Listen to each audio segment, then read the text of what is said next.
हिमाचल में निकला कानून व्यवस्था का दिवाला। सुबह सवेरे ही हो गया एक और मर्डर। 65 दिनों में 18वीं हत्या। अपराधियों में कानून का डर हुआ समाप्त। इस बार बेटे ने किया पिता पर वार। पीट पीट के कर दी अपने पिता की हत्या और घर से हुआ फरार। सोशल मीडिया पर इन दिनों ईरान से सामने आया ये वीडियो खूब वायरल हो रहा है।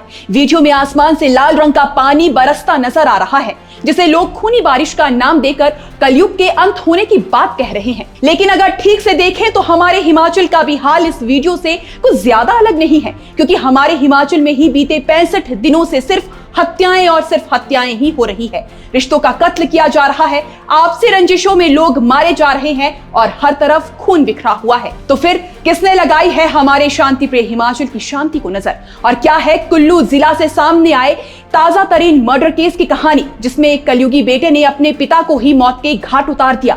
ये सब कुछ आपको अगले 3 से 4 मिनट में बताएंगे, इसलिए वीडियो को एंड तक देखें और सब्सक्राइब करें हमारे YouTube चैनल को। तो फिर हिमाचल प्रदेश में बीते 65 दिनों में 18 मर्डर हुए हैं, जिनमें से 3 हत्याएं तो केवल कुल्लू जिला में हुई है। बाकी के केस सोलन, कांगड़ा, हमीरपुर, सिरमौर और चंबा जिला से सामने आए हैं। ताजा मामले की बात करें तो इस बार कुल्लू रामशिला के देवधार गांव में रहने वाले एक बेटे ने पिता की हत्या कर रिश्तों का कत्ल कर दिया। ये घटना आज सुबह सवेरे 7 साढ़े 7 बजे के आसपास की बताई जा रही है, जब बाप और बेटे में किसी बात को लेकर कहासुनी हो गई और बहस इतनी आगे बढ़ गई कि कलयुगी बेटे ने रिश्तों का लिहाज न करते हुए अपना आपा खोया और अपने पिता पर डंडे बरसाने शुरू कर दिए। कलयुगी बेटा तब तक नहीं रुका जब तक उसके पिता के सर पर गहरी चोटें न आए, और फिर जब बुजुर्ग पिता डंडों के वार से बेसुध होकर गिर गया तो बेटा ये देखकर घबरा गया।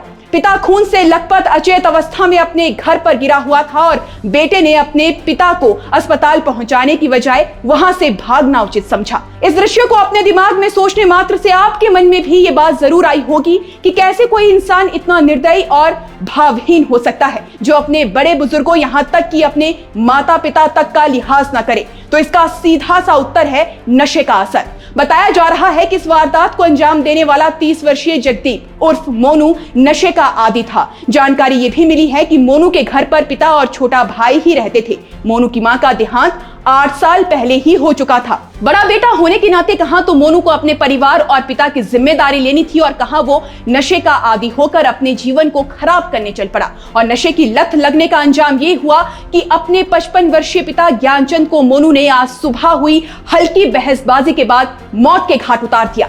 घटना जिला कुल्लू के नेवली पंचायत के देवधार की बताई जा रही है। बता दें कि बेटे की पिता के साथ किसी बात पर बहसबाजी शुरू हुई, जो कि बाद में मारपीट में बदल गई। इस दौरान बेटे ने पिता के सर पर डंडे से वार कर दिया, जिससे पिता पूरी तरह से ढेर हो गए। सिर पर गंभीर चोटें लगने से पिता का काफी खून बह गया और बताया ये जा रहा है कि मौके पर ही उनकी मौत हो गई।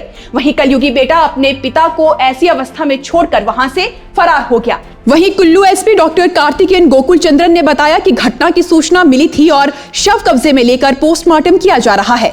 वहीं बता दें कि पुलिस द्वारा आरोपी बेटे को घटना के चंद घंटों बाद ही गिरफ्तार कर लिया गया। पता लगाया जा रहा है कि घटना के समय आरोपी ने नशे का सेवन किया था या नहीं। मगर हैरान करने वाली बात तो यह है कि कुल्लू जिला में पिछले 2 महीनों में मर्डर का ये तीसरा मामला है, और देखा जाए तो हर 4 दिन में हमारे प्रदेश में एक हत्या जरूर हो रही है, जिसने हर किसी को चौंका दिया है। कुल मिलाकर कहें तो आज स्थिति ये हो चुकी है कि कभी शांत और सौहार्द का प्रतीक रहा हमारा हिमाचल आज अपराध की बढ़ती घटनाओं से सहमा हुआ है। लगातार हो रही हत्याएं ये सवाल खड़ा कर देती है कि क्या हिमाचल प्रदेश की कानून व्यवस्था पूरी तरह से चरमरा गई है? आखिर वो प्रशासन कहां है जो आम लोगों की सुरक्षा का दावा करता है? नशे के जहर और समाज में बढ़ती कटुता ने हमारे पहाड़ी प्रदेश की आत्मा को गहरा आघात पहुंचाया है। जो हिमाचल कभी अपनी सादगी और मेल मिलाप के लिए जाना जाता था, वहां अब खून खराबा और भय का माहौल बनता जा रहा है। क्या सरकार और पुलिस सिर्फ आंकड़ों तक सीमित रह चुकी है, या इस बिगड़ते हालात को काबू करने के लिए ठोस कदम उठाए जाएंगे? प्रदेशवासियों को जवाब चाहिए, क्योंकि ये हमारा हिमाचल है और इसकी शांति को हम यूं ही बिखरने नहीं देंगे। बाकी इस पूरे विषय पर आप दर्शकों का क्या सोचना है, हमें कमेंट सेक्शन में जरूर बताइएगा। वीडियो पसंद आया हो तो इसे लाइक शेयर जरूर कीजिए। अभी के लिए बस इतना ही, इजाजत दीजिए, नमस्कार।